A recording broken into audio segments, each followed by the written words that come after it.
अस्सलामु अलैकुम वरहमतुल्लाहि वबरकातुहू। अल्हम्दुलिल्लाह अल्हम्दुलिल्लाहि रब्बिल आलमीन वल आक़िबतु लिल मुत्तक़ीन वस्सलातु वस्सलामु अला अफ़ज़लिल अंबियाइ सय्यिदिल मुरसलीन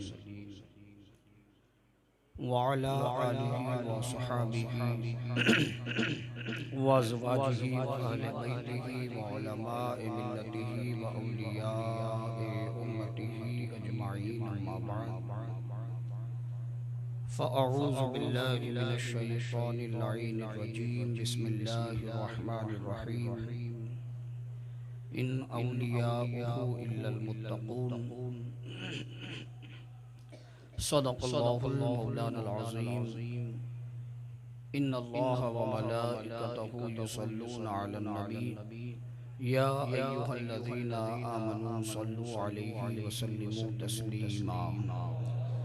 अल्लाहुम्मा सल्लि अला सय्यिदिना व मौलाना मुहम्मदिन मअदिनिल जूदि वल करम मंबइल इल्मि वल हिल्मि वल हिकम। सलातु व सलामुन अलैका या सय्यदी या रसूल अल्लाह सल्लल्लाहु तआला अलैहि वसल्लम। वाह क्या मर्तबा ए गौस है बाला तेरा, ऊंचे ऊंचों के सरों से है कदम आला तेरा। और सर भला क्या कोई जाने कि है कैसा तेरा। औलिया मलते हैं आँखें वो है तलवा तेरा।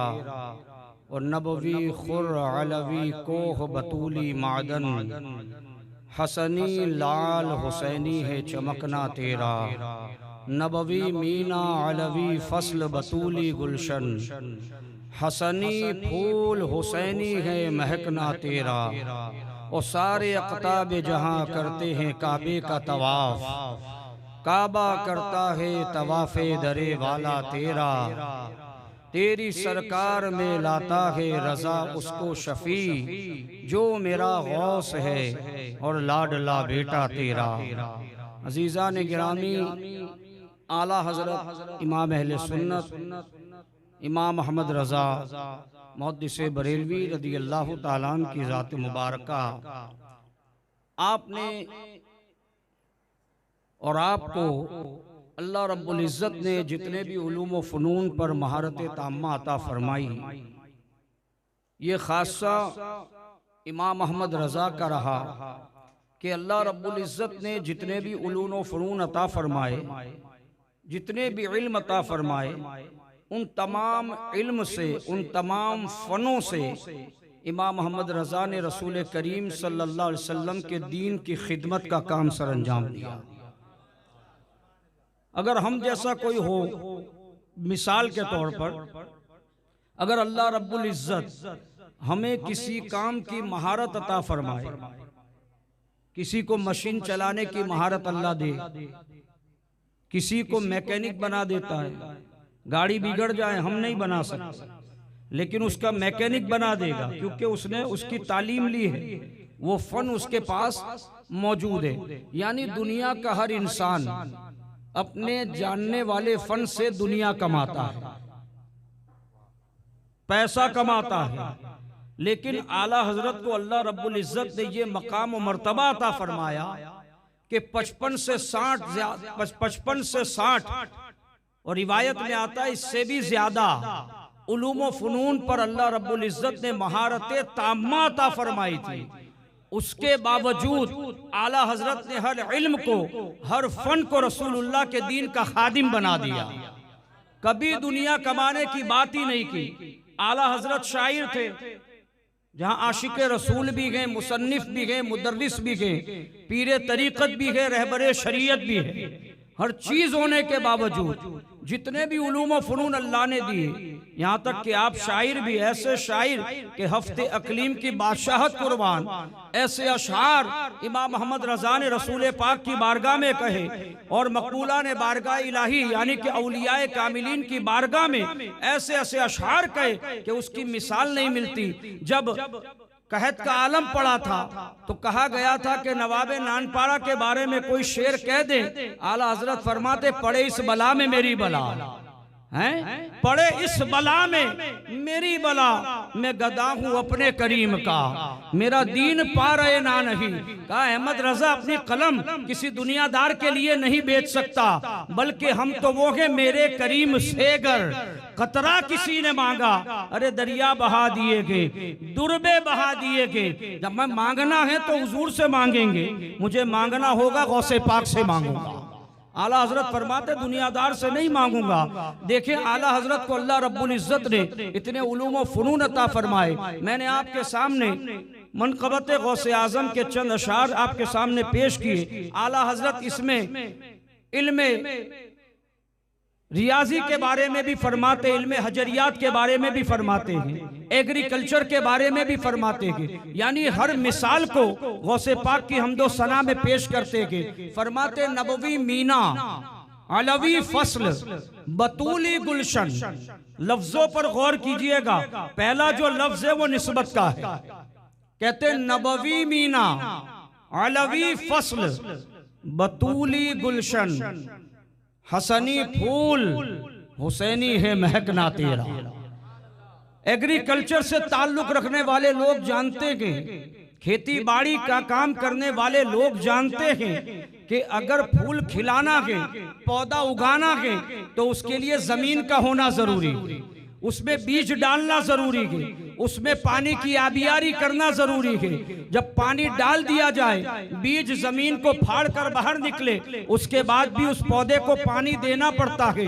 फसलें बहार उसके अंदर रंग तरंग डालती है, और जब जाके वो किसी गुलशन में तैयार होता है, और वो फूल का मालिक भी कोई होता है, उसमें महक भी कोई और होती है। आला हजरत फरमाते के गौसे पाक की जात को समझना है, गौसे पाक के मकाम और मर्तबे को समझना है, तो इस तरीके से समझो कि गौसे पाक फूल के, लेकिन फूल किसके हैं ये बात की बात है। गौसे आजम को फूल बाद में बने हैं, उस पर किस पानी से सिंचाई की गई है। फरमाते हैं नबवी मीना, अल्लाह अकबर, रसूल करीम रऊफुर रहीम के रहमतों करम के बारिश ने अगर किसी पौधे को सींचा है, वो गौसे आजम की जात है। हुजूर के फैज़ो करम की बारिश किसी पर हुई है, वो गौसे पाक की जात है। कहते हैं ये फसल किसकी है, कहते बतूली, कहते ये फसल किसकी है, कहते अलवी फसल, यानी कि ये किसकी नस्ल से के मौला अली की नस्ल से के। का उसकी खदान क्या है, वो कौन से गुलशन में के, कहते बतूली गुलशन, हजरत फातिमा के बाग के ये फूल के। कहते इसका मालिक कौन के, कहते हसनी फूल, बाप की तरफ से हसनी है तो कहते हसनी फूल, और माँ की तरफ से हुसैनी के। कहते कि जब फूल इमाम हसन का है तो खुशबू किसकी है, कहते शहीद करबला इमाम हुसैन रजी अल्लाह ताला अन्हु की खुशबू गौसे पाक पे पाई जाती के। कहते रसूल पाक के पानी ने सींचा, फसल मौला अली की, और गुलशन हजरत फातिमा का, फूल बना हसन का, महक इमाम हुसैन की आ गई।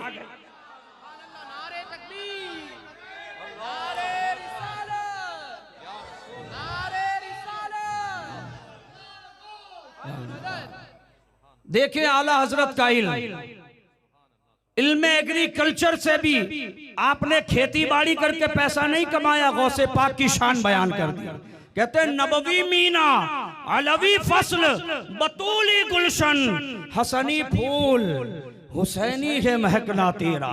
आगे फरमाते नबवी को, नबवी खुर, अलवी को, बतूली मादन, हसनी लाल, हुसैनी है तजल्ला तेरा। इल्मे हजरियात से ताल्लुक रखने वाले लोग समझ सकते हैं कि अब यहाँ कौन है, मैं खुद नहीं हूं, मैं खुद आला हजरत को पढ़ता हूं तब समझ आती है। पत्थरों का इल्म, इल्मे हजरियात, ईंट एक है, दुनिया में पत्थर कई किस्म के हैं, हर पत्थर लाल बनने की सलाहियत रखता है, हर पत्थर याकूत और बदख्शा बनने की ताकत रखता है। दुनिया में बहुत से पत्थर हैं, लेकिन हर पत्थर लाल नहीं बन सकता। इसको यूं समझे, दुनिया में वली बहुत हैं, सबकी ताजीम सब इकराम के लायक, सबकी जूतियां हमारे सरों पर, लेकिन गौस कोई नहीं बन सकता। समझ रहे? जो रब्बे करीम ने हुजूर गौसे पाक रदी अल्लाह ताला अन्हु को मकाम और मर्तबा दिया, वो किसी को मिल नहीं सकता। आला हजरत फरमाते नबवी खुर, खुर किसे कहते हैं? जब सूरज तुलू होता है और तुलू होने के बाद जो किरणें, जो शुआएं गिरती है, उसमें चमक होती है। आला हजरत फरमाते उसी को खुर कहते हैं। कहते नबवी खुर, अलवी कोह, कोह कहते हैं पहाड़ को, बतूली मादन, मादन कहते हैं खदान को। खदान पहाड़ ही में होती है, जंगल में खदान नहीं मिलती। अलवी नबवी खुर, अलवी कोह, बतूली मादन, हसनी लाल, हुसैनी है चमकना तेरा। आला हजरत रदी अल्लाह ताला ने हक अदा कर दिया। इल्मे हजरियात के माहिरीन लिखते हैं कि जो लाल होता है, जिसको हम याकूत कहते हैं, और उसको जवाहिरी, जौहरी जो हैं अपनी जबान में लाल शब चिराग कहते हैं। लाल वाला वो लाल नहीं, लाल यानी कि याकूत वाला, हीरे वाला।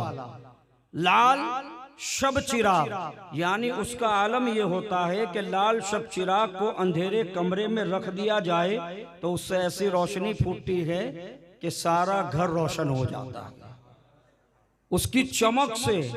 जैसे हम ये लाइट है ना, जलाए उजाला हो गया, तो यही कमाल लाल शब चिराग का है। पहले के जमाने में लाइटें थोड़ी थी। तो इनमें हजरियात के माहिरीन लिखते हैं कि हर पत्थर लाल शब चिराग बनने की सलाहियत नहीं रखता।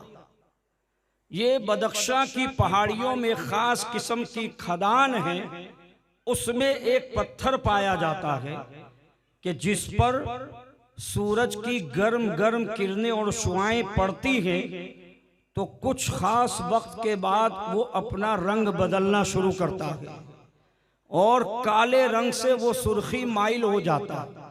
पहले वो पत्थर काला होता है, जब वो सूरज की शुआएं उस पर पड़ती हैं तो वो अपना रंग बदलने लगता है, यहां तक कि वो सुर्ख हो जाता है। एक जमाने के बाद, एक अरसे के बाद, जब मुसलसल सूरज की शुआएं, उसकी किरणें उस पर गिरती हैं तो वो लाल रंग इख्तियार करता है। और जोहरी लोग जाते हैं और जाने के बाद उस लाल शब चिराग को खदान से काटते हैं और काटने के बाद उसकी पालिश वगैरह करते हैं और उस लाल शब चिराग का आलम ये होता है कि फिर वो बादशाहों के सरों की जीनत बनता है। ये उस लाल शब चिराग का ही आलम।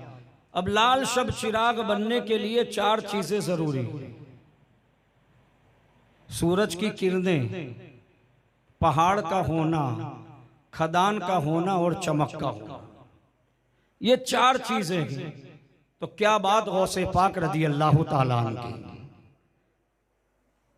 कि गौसे पाक रदी अल्लाह ताला अन्हु को किन सूरज की किरणों ने ये जिला बख्शी गए। तो आला हजरत फरमाते नबवी खुर, कि रसूल करीम खुर्शीद रिसालत सल्लल्लाहु ताला अलैहि वसल्लम की शुआओं ने गौसे आजम को परवान चढ़ाया। गौसे पाक को अगर किसी के ऊपर, गौसे पाक पर अगर किसी की किरणें पड़ी गई तो वो खुर्शीद रिसालत की किरणें हैं। और फरमाते हैं अलवी को कि पहाड़ कौन सा है, तो फरमाते मौला अली का पहाड़ है। और कहते हैं बतूली मादन, खदान कौन सी है, शिकमे मादर, माँ का पेट जब बच्चा अंदर होता है तो पहाड़ में जो खदान होती है वैसे ही शक्ल इख्तियार हो जाती है। आला हजरत फरमाते नबवी खुर, अलवी कोह, बतूली मादन। अब ये सब तो हो गया, अब ये लाल शब चिराग किसका है, तो कहते हैं हसनी लाल, हुसैनी है चमकना तेरा। ये याकूत जोगे, ये हीरा जोगे, अल्लाह अकबर, ये हीरा इमाम हसन का है और इसमें चमक शहीद करबला की है, इसमें चमक इमाम हुसैन की के। आला हजरत रज़ी अल्लाह ताला ने बता दिया कि गौसे पाक का रुतबा देखो, कोई खैर मत समझना, बल्कि रसूलुल्लाह की शुआओं ने जिसको परवान चढ़ाया, रसूलुल्लाह की मीना यानी के फैज़ो करम की बारिश ने जिसको सींचा के, मौला अली की फसलें बहार के, मौला अली के पहाड़ के, हजरत फातिमा के गुलशन में के, हजरत फातिमा की खदान से के, और हसनी लाल के, हसनी फूल के, और हुसैनी महक है और हुसैनी तजल्ला के। जब ये सारी बात तुम्हारी समझ में आ जाए, इमाम अहमद रजा कहते हैं कि अब कहो वाह क्या मर्तबा ए गौस है, बाला तेरा ऊंचे ऊंचों के सरों से है कदम आला तेरा। अरे सर भला क्या कोई जाने, कहे कैसा तेरा, अरे औलिया मलते हैं आंखें, वो है तलवा तेरा। नारे तकबीर, नारे रिसालत, अज़मते गौस आज़म जिंदाबाद जिंदाबाद। सुभान अल्लाह सुभान अल्लाह। अल्लाह अकबर। ये गौसे पाक का मकाम मर्तबा आला हज़रत अपने अशार में बताते हैं, और मलफूजात में क्या लिखते हैं आगे सुने। आला हज़रत एक शेर और फरमाते, इसको 100 फर्द सरापा बिल फरागत ओढ़े। मैंने पढ़ा था आपके सामने, तंग होकर जो उतरने को हो नीमा तेरा। इसको 100 फर्द, फर्द कहते हैं लोग आम जुबान में, लेकिन आला हजरत यहां पर लोग नहीं कह रहे। हम जो फर्द कहते हैं भाई कितने अफराद है, उर्दू में कहा जाता है, हमारे यहाँ कहते हैं कितने लोग हैं, वैसे उर्दू में कहते हैं कितने फर्द है, कितने अफराद है। यहाँ फर्द से मुराद लोग नहीं है, यहाँ फर्द से मुराद विलायत की एक मंजिल है जिसको अल्लाह रब्बुल इज्जत अता फरमाता है, उसको फर्द कहते हैं। तो आला हज़रत फरमाते इसको 100 फर्द, 100 मतलब 100, 100 फर्द सरापा, सर से लेकर पैर तक, बिल फरागत ओढ़े, यानी फरागत के साथ ओढ़ ले, यानी आसानी के साथ, धक्कम मुक्की ना हो उसके अंदर। जब हम दो लोग रजाई ओढ़ के सोते हैं तो खींचते हैं ना, मैं समझाने के लिए कह रहा हूं। अगर रजाई छोटी हो, चादर छोटी हो और दो लोग उसमें सोए तो वो इधर से वो खींचता है मेरा पैर बाहर है, उधर से वो खींचता है कि मेरा पैर बाहर है।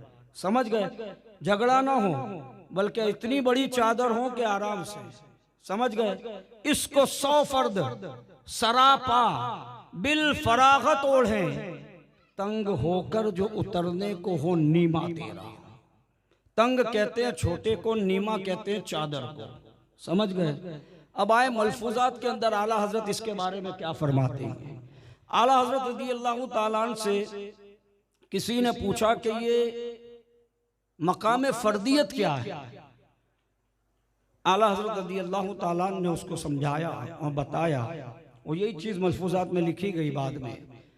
आला हजरत ने फरमाया कि जिस तरह औलिया के अंदर दर्जे हैं, रुतबे हैं, उसके नाम हैं जो सूफिया ने तजवीज़ किए हैं, सूफिया ने दिए हैं। उन्हीं में से एक नाम अब्दाल है, एक नाम खुतुब है, एक नाम फर्द है, एक फर्दुल अफराद है, एक गौस है, गौसुल अगियास है। ये मकाम विलायत के रुतबे और मर्तबे हैं जिसके नाम सूफिया ने तजवीज़ किए हैं। तो आला हज़रत रज़ी अल्लाह ताला अन्हु फरमाते हैं, एक हिकायत नकल करते हैं उसमें कि किसी साहिबे कश्फ बुजुर्ग के पास एक शख्स आया और आने के बाद अल्लाह वाले से पूछने लगा कि क्या हज़रत खिज़्र अलैहिस्सलाम जिंदा हैं। तो उस अल्लाह वाले ने जवाब दिया कि हाँ, हज़रत खिज़्र अलैहिस्सलाम जिंदा हैं और मुझसे मुलाकात कर कर गए हैं, और उन्होंने एक दो फर्द की बातें मुझे बताई। फर्द से मुराद वो वली, जैसे हम कहते हैं ना कुतुब अब्दाल, ऐसे ही विलायत के अंदर एक मकाम है, उसको मकाम फर्दियत कहते हैं, फर्द। तो कहते हैं दो अफराद की बात हजरत खिज़र अलैहिस्सलाम ने मुझे बताई, और बात ये है कि वो कह रहे थे कि मैं एक जगह से गुजर रहा था तो मैंने देखा कि जंगल की कोह से मुझे एक नूर की शुआ नजर आई जो आसमान की तरफ जा रही थी। मैं उस रोशनी की तरफ गया तो मैंने देखा एक अल्लाह वाला कंबल ओढ़े सो रहा है। मैंने उसके अंगूठे को हाथ लगाया, उसको जुम्बिश दी, वो उठकर बैठ गए। मैंने उनसे कहा कि ये वक्त गफलत का नहीं है, बल्कि उठिए और याद इलाही में मसरूफ हो जाइए, अपने वक्त की कद्र करें। जैसे ही मैंने उनसे ये कहा, उस अल्लाह वाले ने मुझे ये जवाब दिया, ए खिज़र तुम अपना काम करो, मुझे अपने हाल पे छोड़ दो। अल्लाह अकबर। खिज़र सलाम कहते हैं, हाँ ये बंदा मुझे जानता भी है, मेरा नाम भी ले रहा है। हजरत खिज़र अलैहिस्सलातु वस्सलाम से वो हजरत खिज़र ने उनसे कहा, अल्लाह के वली से कहा, जो फर्द थे उनसे कहा कि आप मेरे लिए दुआ करें, नहीं तो मैं मशहूर कर दूंगा आप अल्लाह के वली के। तो हजरत खिज़र अलैहिस्सलाम से अल्लाह के वली कहते कि तुम जाहिर करोगे तो क्या तुम रह जाओगे, मैं भी लोगों को बता दूंगा कि ये खिज़र के। कहते ना इन्होंने जाहिर किया ना मैंने जाहिर किया, मैंने उनसे कहा आप मेरे लिए दुआ करें। तो अल्लाह वाले ने कहा, नहीं खिज़र तुम मेरे लिए दुआ करो, दुआ करना तो तुम्हारा हिस्सा के, तुम्हारा काम के। खिज़र अलैहिस्सलाम ने कहा, नहीं आपको मेरे लिए दुआ करनी पड़ेगी। अल्लाह के उस फर्द ने, उस वली ने हजरत खिज़र अलैहिस्सलाम को दुआ दी कि अल्लाह रब्बुल इज्जत अपनी जात की मारिफत में तुम्हारे हिस्से को और ज्यादा करे, अपनी जात की मारिफत में तुम्हारे हिस्से को और जायद फरमाए। ये दुआ दी उस फर्द ने हजरत खिज़र को। हजरत खिज़र अलैहिस्सलाम से वो फर्द कहने लगे, देखो अगर मैं तुम्हारी निगाहों से ओझल हो जाऊं, तुम्हारी निगाहों से मैं गायब हो जाऊं, तो तुम मुझे बुरा मत कहना, मुझे मलामत मत करना। अल्लाह अकबर। इतना कहना था। खिज़र अलैहिस्सलाम फरमाते कि वो अल्लाह का वली मेरी निगाहों से ओझल हो गया, और खुद फरमाते कि किसी वली की इतनी ताकत नहीं कि वो निगाहे खिज़र से गायब हो सके, ओझल हो जाएं, लेकिन वो अल्लाह का वली गायब हो गया। जब वो मामला खत्म हुआ, मैं आगे बढ़ा तो क्या देखता हूँ कि एक पहाड़ के दामन से इसी तरह का नूर आसमान की तरफ जा रहा है। मैं करीब पहुंचा, जब करीब पहुंचा तो मैंने देखा एक अल्लाह की वलिया कंबल ओढ़े सो रखी के। मैं उसके करीब गया, उसके अंगूठे को छूना ही चाहता था। गैब से आवाज आई, ए खिज़र एहतियात कर, मेरी बंदी सो रही है। अल्लाह अकबर। खिज़र अलैहिस्सलातु वस्सलाम फरमाते मैं रुक गया। जैसे ही मैं रुका, उस अल्लाह वाली ने आंख खोली, वो बैठ गई। मैंने भी उनसे वही कहा जो उस बुजुर्ग से कहा था, वक्त को जाये न करो, अल्लाह की इबादत में मशगूल हो जाओ। अल्लाह की वलिया ने वही जवाब दिया, ए खिज़र तुम अपना काम करो, मुझे अपने हाल पे रहने दो। मैंने कहा मैं लोगों में मशहूर कर दूंगा, तुम अल्लाह की वलिया हो। उन्होंने कहा मैं भी मशहूर कर दूंगी तुम खिज़र को। कहते ना उन्होंने जाहिर किया ना मैंने किसी को बताया। मैंने उनसे कहा आप मेरे लिए दुआ करें। उन्होंने कहा नहीं खिज़र दुआ करना तुम्हारा हिस्सा के। फरमाते हूँ बहू वैसी ही बातें वो अल्लाह की वलिया मुझसे कर रही थी जैसा कि उस फर्द ने मुझसे कही थी। मैंने कहा आप दुआ करें, तो उस अल्लाह की वलिया ने कहा वफ़रल्लाहु हज़्ज़का मिन, कहती है कि अल्लाह अपनी जात की मारिफत में तेरे हिस्से को ज्यादा करे।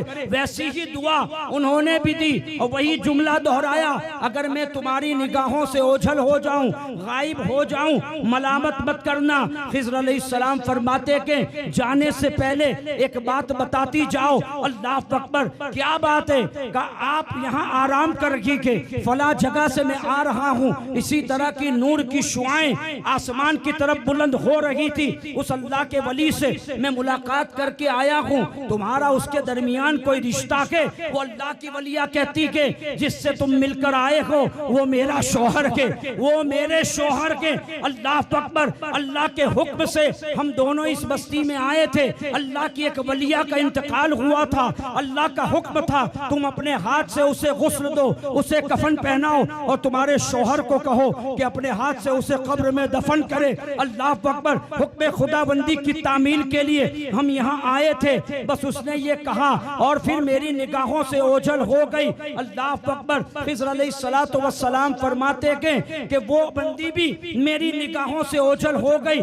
जबकि कोई वली भी मेरी निगाह से गायब नहीं हो सकता।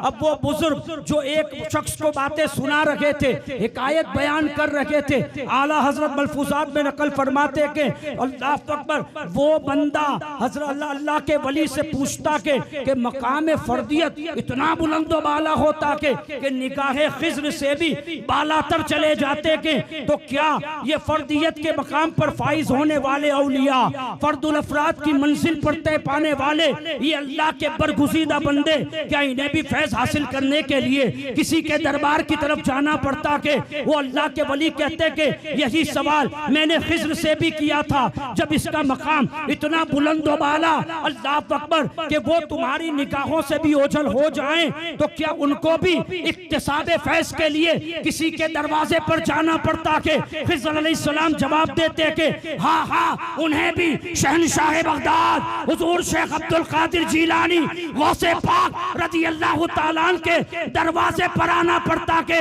उन्हें भी वहाँ फैज हासिल करना पड़ता के। तभी तो मेरा इमाम कहता के वाह क्या मर्तबा ए गौस है बाला तेरा, ऊंचे ऊंचों के सरों से है कदम आला तेरा।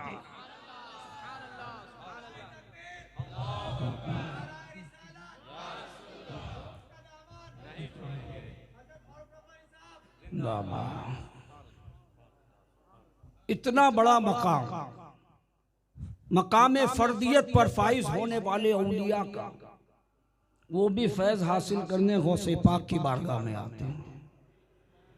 अल्लाह ने क्या मकाम और मर्तबा अता फरमाया। मजीद आला हजरत आगे नकल फरमाते हैं मलफूजात के अंदर कि ये जो फर्द होते हैं, फर्द उनकी विलायत का आलम ये होता है। अब आप तो सुन ही चुके हैं कि जो निगाहे खिज्र से भी बाला तर हो जाए, उस वली का मकाम क्या।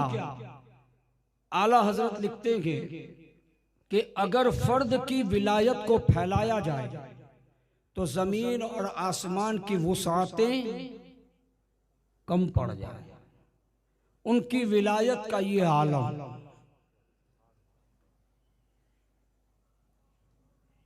और आला हजरत क्या फरमाते हैं, एक फर्द की विलायत का आलम क्या, जमीन और आसमान कि वो सातों में जितनी समाई है उतनी समाई उनकी एक फर्द की विलायत में है।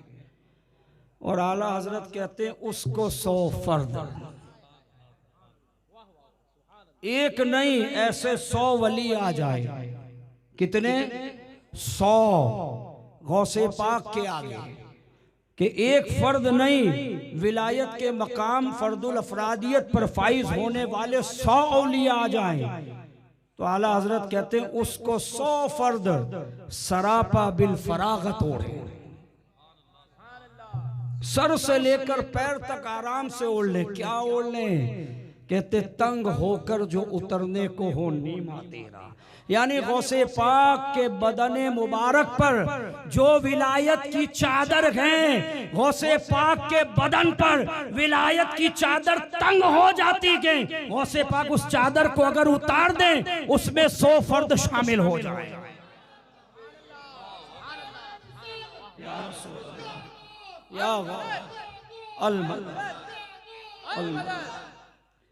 गौसे पाक की विलायत का ये हाल, इसको 100 फर्द सरापा बिल फरागत होड़े, तंग होकर जो उतरने को हो नीमा तेरा। गौसे पाक की विलायत दिन ब दिन बढ़ती जाती है और गौसे पाक की जो चादरे विलायत पुरानी होती जाती है वो उतरती है और उसमें इतनी समाई है, एक दो वली नहीं बल्कि अफराद, 100 अफराद अगर उसे ओढ़ लें तो वो सारे के सारे उसमें समा जाएं। तो फिर सोचो, आला हजरत फिर यही कहते हैं दिल अबस खौफ से पत्ता सा उड़ा जाता है, तंग होगा दिल अबस खौफ से पत्ता सा उड़ा जाता है, पल्ला हल्का ही सही भारी है भरोसा तेरा। हैं हम कहते हैं ना गौसे पाक बख्शा लेंगे, हम कहते हैं ना गौसे पाक के झंडे के नीचे हम होंगे, हम कहते कि नहीं कहते? तो आला हजरत फरमाते हैं हम ऐसे ही नहीं कहते कि जिसकी एक चादर का ये आलम, कि जिसमें 100 अफराद समा जाए तो जिसकी कुल विलायत अगर फैला दी जाए तो सारे कादरी आ जाएंगे, सारे कादरी उसके नीचे आ जाएंगे। हुजूर हसन रजा बरेलवी ने यही कहा था, कहाँ है कादरी कर ले नजारा गौसे आजम का, यही कहा है। मुनादी देगा हश्र में यूं कादरियों को, निदा देगा मुनादी हश्र में यूं कादरियों को, कहाँ है कादरी कर ले नजारा गौसे आजम का। सारे कादरी अगर मैदान महशर में जमा हो जाएं, गौसे पाक को कैसे देखेंगे? ऐसे ही देखेंगे जिस तरह 70,000 के मजमे में पीछे वाला गौसे पाक को देखता था, समझ रहे? और आवाज जिस तरह जाती थी वैसे ही मैदान महशर का हाल होगा। कहते हैं ये इतने झंडा तो इतना होगा, 10 मीटर का होगा, 20 मीटर का होगा, ये करोड़ों कादरी कैसे आ जाएंगे? का तुझे समझ में नहीं आएगा, इसलिए कि एक जिस्म होकर जो गौस 70 मुरीदों के वहां चला जाए, एक जिस्म होकर जो गौस 70 मुरीदों के यहाँ चला जाए, तो ये अल्लाह की कुदरत से बाइद नहीं कि अपने बंदे के झंडे के नीचे सारे कादरियों को जमा कर ले। ये अल्लाह की कुदरत की बात है, ये अल्लाह वालों की करामतें के अल्लाह चाहता कि वो अपने महबूब बंदों की बातों को पूरा करता। आला हजरत फरमाते, जो तेरा तिफल है कामिल है या गौस। तिफल कहते हैं बच्चे को, जो तेरा तिफल है। गौसे पाक की बात तो बहुत बड़ी, आला हजरत कहते हैं कि जो तेरा तिफल है कामिल है या गौस। तुफैली का लक़ब वासिल है या गौस। गौसे पाक रज़ी अल्लाह ताला अन्हु के एक मुरीद सादी के हजरत शेख अहमद। मुरीद बनना तो सादिक बनना। हम अगर कादरी सिलसिले में मुरीद होते हैं तो हम क्या कहते हैं? हमारे पीर हमसे क्या कहते हैं कि मैंने अपना हाथ गौसे पाक के हाथ में दिया, दिया कि नहीं? यही होती है बात। आखिर में ये बात लाऊंगा कि हमने हमारा हाथ किसके हाथ में दिया है। लेकिन हाथ देने के भी दो तरीके, एक दिल से देना, एक रस्मन देना। एक होता है भीड़ देखी, क्या है, बोले पीर साहब आए, चलो मैं भी मुरीद हो जाऊं। वो मुरीद होना और है, और पीर की तालीमात से मरूब होकर उसके जैसा बनने की ख्वाहिश में मुरीद होना और है। समझ रहे कि भाई जो ये कहेंगे अब मैं वो करूंगा, जो दीन की बातें इन्होंने बताई है मैं उस पर अमल करने की कोशिश करूंगा, वो है सच्चा मुरीद। और एक होता है रस्मी मुरीद, भीड़ देख के मुरीद बन गए, न नमाज पढ़नी है न सच बोलना है। क्योंकि मुरीद होते वक्त सारे वादे किए ना, सच बोलूंगा, नमाज पढ़ूंगा, झूठ से परहेज करूंगा। हर पीर यही कहते हैं, कोई अलग तो नहीं कहते। बहरहाल आला हजरत फरमाते, जो तेरा तिफल है कामिल है आवाज। गौसे पाक के मुरीद शेख अहमद गौसे पाक की खानकाह में रहते और खिदमत करते। एक दिन गौसे पाक की बारगाह में आकर अर्ज करने लगे, हुजूर कई दिन हो गए घर नहीं गया, अगर इजाजत दें तो घर होकर आऊं। गौसे पाक ने फरमाया जाओ। वो चले गए और कुछ दिन अपने घर रुके, और रुकने के बाद वापस बगदाद आ रहे थे।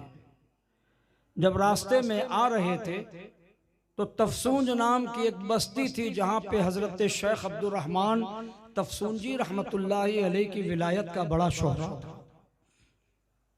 उस इलाके में उनके बड़े चर्चे थे। तो शेख अहमद सोचने लगे कि जब यहाँ आया ही हूँ, यहीं से गुजर ही रहा हूँ और तफसूंज रास्ते में ही है, चलो बड़ा नाम सुना है इनका, इनसे मुलाकात कर लूँ। जब वो पहुंचे शेख अब्दुर रहमान तफसूंजी की खानकाह में, तो लोगों का हुजूम लगा हुआ था और शेख अब्दुर रहमान अपने मुरीदों को नसीहत कर रहे थे। हजरत शेख अहमद जहां जगह मिली वहां बैठ गए। महफिल चल रही थी, अचानक हजरत शेख अब्दुर रहमान तफसूंजी खामोश हुए। उन्होंने अपनी गर्दन झुकाई और फिर उठाई, और उठाने के बाद फरमाने लगे कि इस वक्त रूए जमीन के औलिया में मेरी हालत, यानी कि मेरा रुतबा ऐसा कि जैसे कि सारस। यानी कि सबसे ऊंची गर्दन वाला, यानी सबसे बड़ा मकाम वलियों में इस वक्त मेरा है। जैसे ही आपने ये फरमाया, हजरत शेख अहमद खड़े हो गए और आपके जिस्म पर चादर थी उस चादर को भी फेंक दिया, और फेंकने के बाद शेख अब्दुल रहमान तफसूंजी से कहने लगे खड़े हो जाओ और मुझसे कुश्ती लड़ने के लिए तैयार हो जाओ। सारे मुरीदीन शेख अहमद को देख रहे हैं और फिर पलटकर अपने पीरो मुर्शिद हजरत अब्दुल रहमान को देख रहे हैं। हजरत अब्दुल रहमान तफसूंजी ने 3 मरतबा ऊपर से नीचे तक देखा और आंखें बंद कर ली। जब आंखें बंद की, सारे मुरीद हजरत शेख अब्दुल रहमान के पास आए और आने के बाद कहने लगे हुजूर क्या बात है, ये शख्स भरी महफिल में आपकी गुस्ताखी कर रहा है, ये आपको कुश्ती की दावत दे रहा है, हुजूर आप कुछ कहते क्यों नहीं? हजरत शेख अब्दुल रहमान तफसूंजी फरमाते हैं मैंने इसको सर से लेकर पैर तक देखा, इसके बदन का रोंगटा रोंगटा रहमत इलाही में डूबा हुआ है। आला हज़रत क्या कहते हैं, जो तेरा तिफल है कामिल है या गौसे पाक के बच्चों का ये आलम है, मुरीद रूहानी औलाद होता है, का इसके बदन का रोंगटा रोंगटा रहमत इलाही में डूबा हुआ है। शेख अहमद से अब्दुल रहमान तफसूंजी पूछते हैं कि किसके मुरीद हो?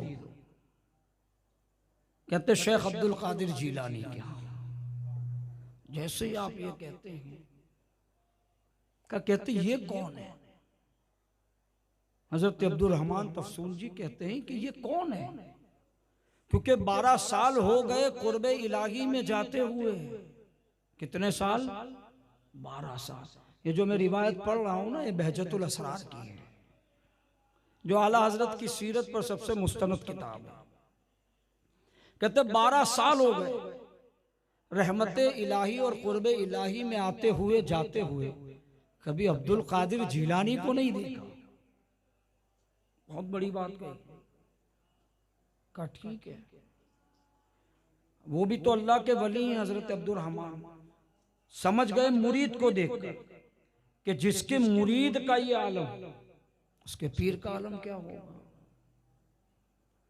जब ये बातें हो रही थी तो हजरत शेख अब्दुल रहमान ने कहा कि बेटा अपनी चादर उठा लो और ओढ़ लो।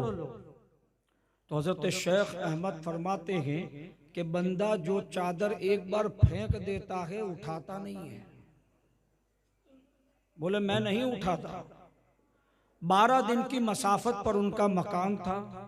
उन्होंने आवाज दी अपनी अहलिया मोहतरमा को, फातिमा मेरी चादर दो, और ऐसे हाथ बढ़ाया, उधर से आया वो नजर नहीं आया, इधर उनके हाथों में कपड़ा था और लेकर ओढ़ लिया। अब जो मुरीद हजरत अब्दुल रहमान के ये सारा मामला देख रहे हैं और परेशान। बोले हुजूर सही फरमा रहे हैं कि इसके बदन का रोंगटा रोंगटा रहमत इलाही में डूबा है, और जब इसका ये आलम है, इसके पीर का आलम क्या हो। हजरत शेख अब्दुल रहमान ने अपने 2 मुरीदों को खड़ा किया और खड़ा करने के बाद कहा इनको साथ ले जाओ और बगदाद जाओ, इनके साथ मेरा सलाम अर्ज करना शेख अब्दुल कादिर जीलानी को, और कहना कि 12 साल हो गए कुर्बे इलाही में आते हुए जाते हुए, न मैंने कभी आपको देखा न रास्ते में भी देखा। कहते आते हुए भी नहीं देखा, जाते हुए भी नहीं देखा, न कुर्बे इलाही की महफिल में तुमको देखा, तो आप रहते कहाँ हो? अल्लाह अकबर, जो वली होता वली को जानता है। इसीलिए इस तरह के सवाल करके गौसे पाक की बारगाह में भेजा गया। अब ये जा रहे हैं, वहां गौसे पाक बगदाद से तफसूंज के सारे हालात देख रहे हैं, सारे मामलात को देख रहे हैं। अपने एक मुरीद को खड़ा किया और खड़ा करने के बाद कहा बेटा तफसूंज की तरफ रवाना हो जाओ। अहमद भी आ रहा है, उसके साथ अब्दुल रहमान के 2 मुरीद भी आ रहे हैं, उनको सलाम का जवाब दे देना और मेरी तरफ से भी सलाम कह देना।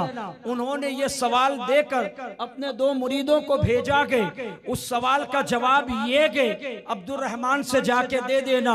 अल्लाह अकबर, गौसे पाक के मुरीद निकले, उधर से अब्दुल रहमान तफसून तफसून जी के 2 मुरीद और शेख अहमद, ये तीनों चले। इधर से गौसे पाक के मुरीद बगदाद से चले। रास्ते में चारों की मुलाकात होती कि अल्लाह अकबर। गौसे पाक के मुरीद फरमाते शेख अहमद से कि हुजूर वाला ने पैगाम पहुंचा दिया कि इनके सवालात ये है ना। हजरत शेख अब्दुल रहमान के मुरीद चौंक जाते कि अल्लाह अकबर, हम बगदाद गए नहीं, हमने सवालात रखे नहीं। उनका मुरीद वही सवाल दोहरा रहा कि जो अब्दुल रहमान तफसून जी अलैहि रहमान ने फरमाया कि कहा यही सवाल हमारे पीरो मुर्शिद ने भेजा के चलो उसका जवाब शहनशाह बगदाद से मिल चुका के ये चारों लोग तफसून की तरफ रवाना होते के शेख अब्दुल रहमान तफसून जी की बारगाह में पहुंचते के गौसे पाक का सलाम पेश किया जाता के उसके बाद आपके मुरीद उस सवाल का जवाब देते के 12 साल हो गए कुर्बे इलाही में आते हुए भी जाते हुए भी। शेख अब्दुल कादिर जीलानी, मैंने तुम्हें वहां कभी नहीं देखा, तुम रहते कहाँ हो? गौसे पाक का मुरीद जवाब देता कि शेख ने जवाब दिया कि यकीनन आपको 12 साल हो गए विलायत अता किए हुए, तो सुन लो वो बंदा उसको क्यों कर देख सकता कि जो घर के बाहर के वो घर के अंदर वाले को कैसे देख सकता, जो घर के हॉल में बैठा के वो घर के बेडरूम वाले को कैसे देख सकता कि जो बेडरूम के अंदर के वो उसके अंदर कमरे वाले में कौन के उसको कैसे देख सकता के। तो सुन लो अब्दुल रहमान तफसून जी, तुम जहां तक पहुंचे हो अब्दुल कादिर बरसों पहले निकल चुका है। अल्लाह अकबर, मैं नहान खाने खास में होता हूँ, वहां हर किसी को आने की इजाजत नहीं होती। और तुमने सवाल किया कि 12 साल हो गए कि मैंने तुम्हें कभी भी कुर्बे इलाही में नहीं देखा, उसका जवाब ले लो कि 12 साल पहले 12,000 औलिया को विलायतें अता हुई थी, हर एक को लाल रंग के खिरके अता हुए थे। अब्दुल रहमान एक लोटे तुम थे जिसको हरे रंग का खिरका अता किया गया था और उस खिरके की खासियत यह थी कि उस पर सोने से कुल हु अल्लाहु अहद शरीफ लिखी हुई थी। और सुन लो अब्दुल रहमान, जो हाथ विलायत के खिरके अता कर रहा था वो हाथ अब्दुल कादिर जीलानी का हाथ था। नारे तकबीर, नारे रिसालत, नारे रिसालत, अज़मते गौसे आज़म जिंदाबाद। सुभान अल्लाह, सुभान अल्लाह। ये गौसे पाक रदी अल्लाह ताला अन्हु का मकाम, ऐसे कुर्बे इलाही में कि ऐसा कुर्ब औलिया में किसी को नसीब नहीं हुआ। गौसे पाक रदी अल्लाह ताला अन्हु फरमाते, जब शेख हम्माद अब्बास गौसे पाक रदी अल्लाह ताला अन्हु के पीरो मुर्शिद भी हैं और उस्ताद भी हैं, शेख हम्माद आप फरमाया करते थे, गौसे पाक भी उनके पास बैठते थे, कहते मेरे 12,000 मुरीद हैं। शेख हम्माद कहते हैं मेरे 12,000, उनको ये भी पता है मेरे 12,000 मुरीद। और फरमाते हर रात में एक एक का नाम लेकर अल्लाह की बारगाह में सवाल करता हूँ। 12,000 का नाम ले लेकर अल्लाह की बारगाह में उनके लिए दुआएं करता हूँ। गौसे पाक रज़ी अल्लाह ताला ने जब ये बात सुनी, गौसे पाक फरमाते कि अगर अल्लाह रब्बुल इज़्ज़त ने मुझे मकाम अता फरमाया तो मैं अल्लाह से ये अहद करवा लूँगा कि मौला क़यामत तक के मुरीद जो भी मेरे सिलसिले में आए उसको उस वक्त तक मौत न देना जब तक कि वो तौबा न कर ले। अगर अल्लाह मुझे ऐसा मकाम देगा, शेख हम्माद की तरह फरमाते, तो मैं अल्लाह से ये बात मनवा लूंगा। जब इस बात का पता शेख हम्माद को लगा कि आपके शागिर्द अब्दुल कादिर जीलानी ने ये बात कही कि वो कहते हैं कि अगर अल्लाह मुझे ऐसा मनसब देगा तो सिर्फ 12,000 नहीं, क़यामत तक जितने भी मेरे मुरीद होंगे उन सब के लिए मैं अल्लाह से वादा लूंगा। गौर करना, जो मेरे मुरीद होंगे उनके लिए मैं वादा लूंगा। शेख हम्माद फरमाते हैं अब्दुल कादिर ने कहा हुजूर, शेख अब्दुल कादिर ने कहा, तो फरमाते सुन लो। शेख हम्माद कहते हैं गौसे पाक के उस्ताद हैं, फरमाते अन करीब अल्लाह उनको वो मकाम अता फरमाएगा वो मकाम अता फरमाया। वो जो चाहेगा अल्लाह उसको पूरा करेगा। आपके उस्ताद फरमाते हैं बहजतुल असरार में गए कि जो मांगेगा अल्लाह उसको अता करेगा, अल्लाह उसको वो मकाम देने वाला। आपके उस्ताद फरमाते हैं शेख हम्माद अब्बास, अल्लाह अकबर। तो मेरे अजीजों, गौसे पाक को अल्लाह रब्बुल इज्जत ने ये मकाम अता फरमाया। कयामत तक जो मेरे मुरीद होंगे, अल्लाह रब्बुल इज्जत से मैं वादा लूंगा, मौला उस वक्त तक मौत ना देना जब तक कि वो अपने गुनाहों से तौबा ना कर ले। ये अल्लाह ने गौसे पाक को मकाम दिया। और एक बात अर्ज करूं, गौसे पाक की विलायत की बचपन का हाल है। जब काफिला हज के लिए निकला, गौसे पाक वालिदा की खिदमत में जीलान ही में थे। अर्ज करने लगी, वालिदा मैं भी जाना चाहता हूँ, मैं भी मक्का देखना चाहता हूँ, मैं भी रसूलुल्लाह का शहर देखना चाहता हूँ। उम्र छोटी थी, आपकी वालिदा जानती थी। फरमाती बेटा मैं इजाजत नहीं देती। जैसे ही वालिदा ने मना किया आप रुक गए। मक्का जाने वाले काफिले तैयार हुए। एक दिन वो भी आया जब काफिले रवाना हुए। गौसे पाक अपने घर के नीचे से काफिला जाता हुआ देख रहे हैं। जब काफिला जाने लगा, बहुत दूर चला गया, निगाहों से ओझल हो गया, धूल उड़ने लगी। गौसे पाक अपने घर की छत पे चले गए कि मक्का जाने वाले काफिले को देखूं। जैसे ही दूर से काफिला दिखा, गौसे पाक की आंखों में आंसू आ गए कि मौला अगर माँ इजाजत दे देती तो मैं भी तेरा दर देख लेता, रसूल पाक का दरबार देख लेता। आंखों का गिरना था, बचपन की कैफियत है, बचपन के हालात है। रास्तों से अल्लाह ने सारे हिजाबात उठा दिए। जिसकी विलायत का ये आलम, लोग मेहनत करके वली बनते हैं। गौसे पाक का हाल ये आपसे पूछा गया, आपको कब पता चला कि आप वली हैं? गौसे पाक फरमाते 8 साल की उम्र में। 8 साल की उम्र में मुझे मालूम था मैं वली हूं। का वो कैसे? कि जब मैं जीलान के मदरसे में पढ़ने जाता तो मुनादी निदा देता, ए लोगो अल्लाह के वली के लिए रास्ता कुशादा कर दो, अल्लाह के वली के लिए मदरसे में जगह बना दो। और वो आवाज में अपने कानों से सुनता।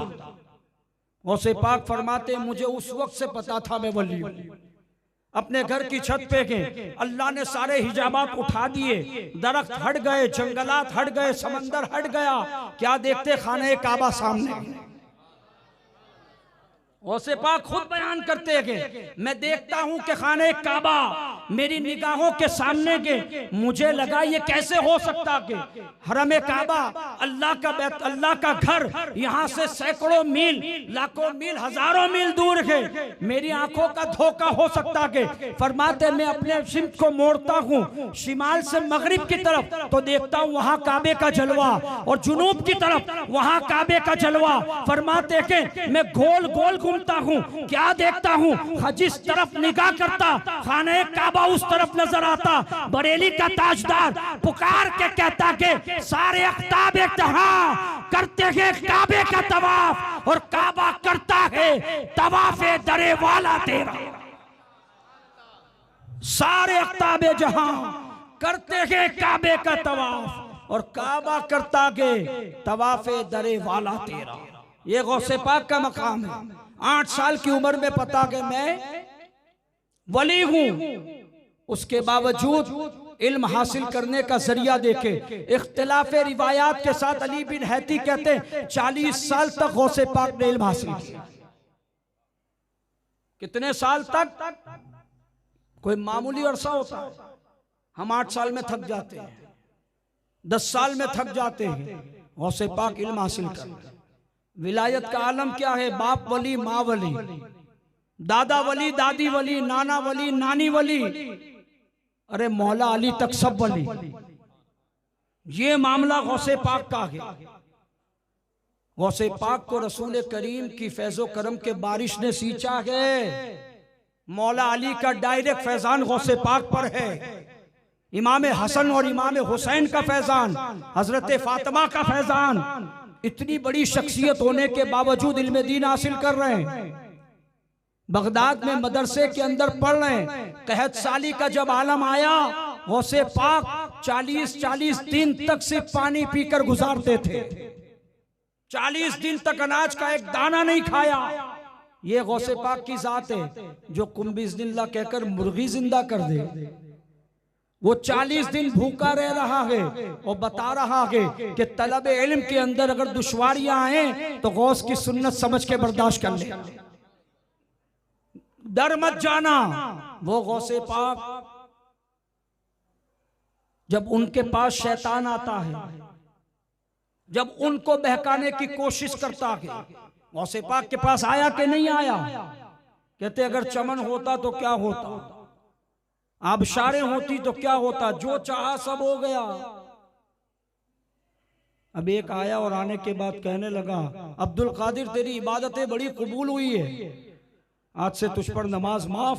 गौसे पाक फरमाते रसूलुल्लाह के लिए माफ नहीं, मेरे लिए कैसे हो सकती है? आपने फौरन कहा ला हौला वला कुव्वता इल्ला बिल्लाह। सारी चीजें गायब। एक बूढ़ा अपने सर पे मिट्टी डाल रहा है, कौन? इब्लीस। अब्दुल कादिर तुझे तेरे इल्म ने बचा लिया। कहता मरदूद अब भी हमला कर रहा है। अब्दुल कादिर के इल्म ने नहीं, खुदा के फजल ने बचाया है। ये गौसे पाक की इनकिसारी का आलम है। ये आपकी जिंदगी हमें सिखाती है इज्जो इनकिसारी, इल्म हासिल करना, शैतान के हमलात से बचना। जो जितना मुखलिस होगा, जितना आजिज़ी इनकिसारी करेगा, शैतान के हमलों से उतना बचेगा। ये गौसे पाक की जिंदगी दर्ज देती है। इल्म हासिल करोगे, गौसे पाक ने इल्म हासिल किया। जीलान से बगदाद का सफर ही इल्म के लिए था। झूठ न बोलने की वादा, अपने झूठ न बोलना, सच हमेशा बोलना, माँ से वादा किया। डाकुओं ने पूछा ना क्या आगे, कह दिया 40 अशरफियां हैं। का बचा सकता था, क्यों नहीं बचाई? का माँ से वादा किया है, माँ से वादा किया है, झूठ नहीं बोलूंगा। आज हम कारोबार के लिए झूठ बोल रहे हैं, 2 टके के पैसों के लिए हम एक दूसरे का माल खा रहे हैं और हम अपने आप को कादरी कहें। हमें तौबा की तौफीक कैसे नसीब होगी? तभी होगी जब हम सच्चे मुरीद बनेंगे। कादरियों सच्चे मुरीद बन जाओ। जब हम सच्चे मुरीद बनेंगे तभी काम बनेगा, वरना काम बनने वाला नहीं है। हजरत सोहेल बिन अब्दुल्ला तस्तरी ये गौसे पाक के खुलफा में से बैजतुल असरार की रिवायत है। फरमाते एक दिन गौसे पाक सबकी निगाहों से गायब हो गए। सारे लोग परेशान, कहाँ गए? सब ढूंढ रहे, हुजूम ढूंढ रहा है कि शेख अब्दुल कादिर कहाँ है, किसी को नजर नहीं आ रहे। भीड़ की भीड़ ढूंढ रही है सब। अचानक कोई निदा देने वाला निदा दे रहा है, लेकिन नजर नहीं आ रहा। सोहेल बिन अब्दुल्ला तस्तरी फरमाते गौसे पाक के खलीफा हैं, कहते हैं कि एक निदा देने वाला आवाज तो दे रहा है लेकिन नजर नहीं आ रहा। कहता उन्हें दजला की तरफ ढूंढो, दरियाए दजला बगदाद में है, का उसकी तरफ ढूंढो। तो सारे लोग दजला की तरफ गए। क्या देखते हैं? गौसे पाक दजला के ऊपर चलते हुए आ रहे हैं, पानी पर गौसे पाक चलते हुए आ रहे हैं और बेशुमार मछलियां दजला में से निकल निकल कर गौसे पाक की कदम बोसी भी कर रही है, दस्त बोसी भी कर रही है। और उसके बाद क्या देखते हैं कि जोहर का वक्त हो जाता है। एक मुसल्ला रूनमा होता है, नमूदार होता है, जिसमें रूपहली काम बना होता है और सोने से उसमें अला इन्ना औलिया अल्लाहि ला खौफुन अलैहिम वला हुम यहज़नून लिखा होता है। गौसे पाक उस मुसल्ले पे खड़े हो जाते हैं। वो खड़े होने के बाद सारे रिजालुल गैब औलिया, सारे लोग जो वहाँ बैठे थे, आए थे, वो तमाम के तमाम गौसे पाक की इब्तिदा में जोहर की नमाज के लिए खड़े हो जाते हैं। वो मुसल्ला ऐसा होता है पानी की सतह पर। सोहेल बिन अब्दुल्ला तस्तरी फरमाते जैसे हजरत सुलेमान अलैहिस्सलाम का तख्त लगता था हवाओं पर, वैसे ही गौसे पाक का मुसल्ला लगा। आप उस पर खड़े हुए, आपने जोहर की नमाज पढ़ाई। फरमाते जब आप तस्बीह पढ़ते सुबहान रब्बियल अज़ीम, और सजदे में जब आप तस्बीह पढ़ते सुबहान रब्बियल आला, तो हजरत सोहेल बिन अब्दुल्ला तस्तरी फरमाते आपके दहने मुबारक से, आपके मुंह मुबारक से जो है एक हरे रंग का नूर निकलता और आसमान में चला जाता। गौसे पाक के मुंह से हरे रंग का नूर निकलता और आसमानों में चला जाता। और जब गौसे पाक रदी अल्लाह ताला तस्बीह पढ़ते तो फरिश्ते उस तस्बीह पर आमीन कहते हैं, जिस आवाज को हम भी सुन रहे थे। सोहेल बिन अब्दुल्ला फरमाते उस आवाज को हम भी सुन रहे थे और गौसे पाक ने सलाम फेरा। नमाज मुकम्मल हुई। मुकम्मल होने के बाद गौसे पाक ने दुआ के लिए हाथ उठाया और हाथ उठाने के बाद अल्लाह की बारगाह में यूं दुआ करते गए, परवरदिगार मैं तेरा नाचीज बंदा अब्दुल कादिर तेरी बारगाह में तेरे हबीब मेरे जद्दे अमजद रसूल रहमत सल्लल्लाहु अलैहि वसल्लम के वसीले से दुआ करता हूँ, मौला करीम उन तमाम लोगों की रूहों को जो मेरे दामन से वाबस्ता है, मेरे तमाम मुरीदों को और उनकी रूहों को जो मेरे दामन से वाबस्ता हैं और होंगे, मौला करीम उन तमाम को उस वक्त तक मौत न देना जब तक कि वो अपने गुनाह से तौबा न कर ले। फरमाते हैं कि फरिश्ते आमीन कह रहे थे, अल्लाह अकबर। गौसे पाक रज़ी अल्लाह ताला जब ये दुआ कर रहे थे तो किसी की आवाज आई और कहा फबशरका कि तुझे बशारत हो, मुबारक हो, अल्लाह रब्बुल इज्जत तेरी दुआ को कबूल कर लिया। शेख हम्माद रदी अल्लाह ताला ने फरमाया था ना कि अब्दुल कादिर को अल्लाह वो मकाम अता फरमाएगा कि वो जो मांगेगा अल्लाह उसको अता फरमाएगा। ये गौसे पाक को अल्लाह ने मकाम और मर्तबा अता फरमाया। मेरे अजीजों, हम गौसे पाक की महफिल में आए, गौसे पाक का तरीक़ा कार्य आपने इल्म दीन हासिल किया, आपने अपनी जिंदगी में झूठ नहीं बोला। गौसे पाक से पूछा गया आपको इतना बड़ा मकाम कैसे मिला? आप फरमाते दो चीजों पर अमल किया, अल्लाह ने मुझे ये मकाम दे दिया। क्या कहा कि सिद्क़े मकाल और अकले हलाल। मैं जब भी बोला सच बोला और जब भी खाया हलाल का खाया, जब बोला सच बोला और जब भी मैंने खाया तो हलाल ही खाया। फरमाते जो बंदा ये दो बातों पर अमल करेगा, सच बोलेगा और हलाल खाएगा, गौसे पाक फरमाते अल्लाह उसको अपना महबूब बना लेगा, अपना महबूब बना लेगा। और जो अल्लाह का महबूब बन जाए फिर वो अल्लाह का मकबूल हो जाता है। वो दुआ के लिए हाथ उठाए, अल्लाह उसकी दुआ कबूल करता है। हम सोचते हमारी दुआएं करते कबूल क्यों नहीं होती? हम ये वो सोचे ना कि बोलते हैं तो सच बोलते हैं, खाते हैं तो हलाल खाते हैं। जो सच बोलता है और जो हलाल खाता है यकीनन अल्लाह उसकी दुआ को कबूल करता है। तो गौसे पाक की महफिल में आने वालों, गौसे पाक का पैगाम देखे कि जब भी बोलो सच बोलो और जब भी खाओ तो हलाल खाओ। गौसे पाक फरमाते इल्म दीन हासिल करो।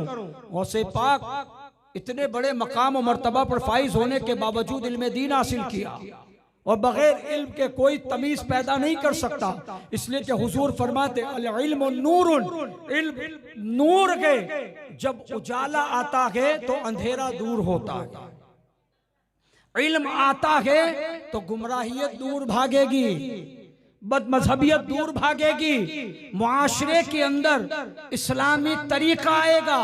कब? जब दीन का इल्म होगा। हमें यही नहीं पता हलाल क्या है, हराम क्या है, जायज क्या है, नाजायज क्या है, नमाज पढ़ने का सवाब क्या, नमाज छोड़ने का गुनाह क्या, जुआ खेलने का अजाब क्या, शराब पीने का गुनाह क्या, जिना करने की नहूसत क्या। हमें पता कब चलेगा? जब हम कुरान और हदीस का इल्म हासिल करेंगे, जब मदरसों में पढ़ेंगे, तब पता लगेगा कि किस काम को करने से अल्लाह सवाब देगा और किस काम को करने से अजाब मिलेगा। ये कब पता लगेगा? जब इल्म दीन होगा। अपने बच्चों को इल्म दीन सिखाएंगे, सिखाएंगे इंशाअल्लाह, क्योंकि अगर इल्म होगा तुम्हारे बच्चे देवबंदी होने से बच जाएंगे। इल्म होगा वहाबी बनने से बचेंगे, इल्म होगा राफजी बनने से बच जाएंगे। जितने भी बदमजहब फिरके हैं उनके दामे फरेब से आने से बचेंगे। क्यों? इसलिए कि इल्म होना जरूरी है, लेकिन इल्म भी हर जगह से हासिल नहीं करना, वहीं से करना जहां से मदीने की खुशबू आती हो। मदरसे तो हर जगह खुलेंगे, लेकिन हर मदरसे में नहीं जाना, उसी मदरसे में जाना जहां से रसूलुल्लाह की मोहब्बत की खुशबू आती हो, जहां से गौसे पाक की मोहब्बत और अकीदत आती हो, वहीं पर जाना। और वो मदरसे हमारे यहाँ कायम है। है कि नहीं? पूरे कोसंबा में जो एसजी रब्बानी कमेटी के, उसके अलावा भी जो हमारे चिश्ती नगर के मोहम्मद हजरात जो मुस्तैद के, उनसे जुड़ेंगे दीन के कामों में इंशाअल्लाह। गौसे पाक का मिशन ही एक है कि दीन के काम करते जाओ, दीन को फैलाते जाओ, फिर गम मत करना। वुसअते दी के खुदा ने दामने महबूब को, अरे जुर्म खुलते जाएंगे और वो छुपाते जाएंगे।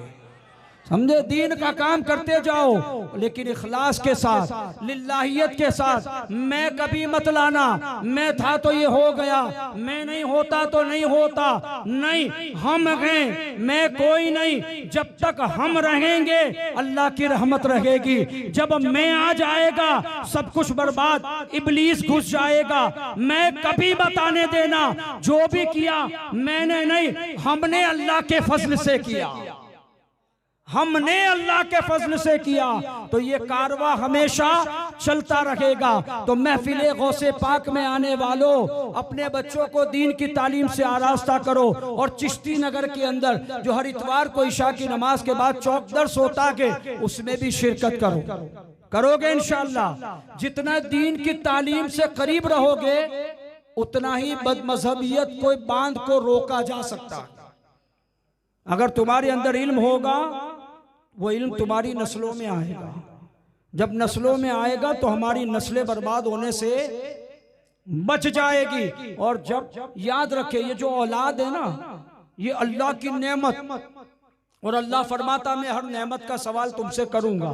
अगर औलाद दीनदार बन गई तो तेरे लिए रहमत, और अगर औलाद नाकारा हो गई, अल अयाज़ु बिल्लाह, किसी की औलाद गुमराह हो गई, तो वो गुमराह तो हुआ, उस पर तो अजाब है, लेकिन तूने दीन की तालीम ना दी, उसका अजाब भी थोपा जाएगा। ये नेमत है, इस नेमत को उस तरह इस्तेमाल करो जैसा कि अल्लाह ने हुक्म दिया। अपने औलाद की अच्छी तरबियत करो, उसको इल्म की दौलत से माला माल करो। इल्म होगा, वो अपनी जिंदगी खुद ब खुद बना लेगा। उसको बताने की जरूरत नहीं नमाज पढ़, उसे पता है नमाज फर्ज है। आलिम होगा, उसे खुद पता है नमाज छोड़ेंगे तो अजाब होगा। गौसे पाक जैसी हज़रात 40 साल इशा के वजू से फजर की नमाज, जब गौस होकर इतनी इबादत, हम तो उनके गुलाम हैं। हम ये नहीं कहते कि इशा के वजू से फजर की नमाज, लेकिन कम से कम इशा बा जमात और फजर तो बा जमात हो जाए। रसूल पाक फरमाते जो इशा की नमाज बा जमात पढ़े सो जाए, और फजर की नमाज बा जमात पढ़े, सारी रात अल्लाह इबादत का सवाब अता फरमाएगा। कितना अच्छा मजहब है, कितना अच्छा दीन हमारा। करेंगे अमल इंशाअल्लाह। अल्लाह रब्बुल इज्जत की बारगाह में दुआ है, मौला करीम मुझे और आपको कहने सुनने से ज्यादा अमल की तौफीक अता फरमाए। व आखिरु दावाना अनिल हम्दुलिल्लाहि रब्बिल आलमीन। अस्सलामु अलैकुम।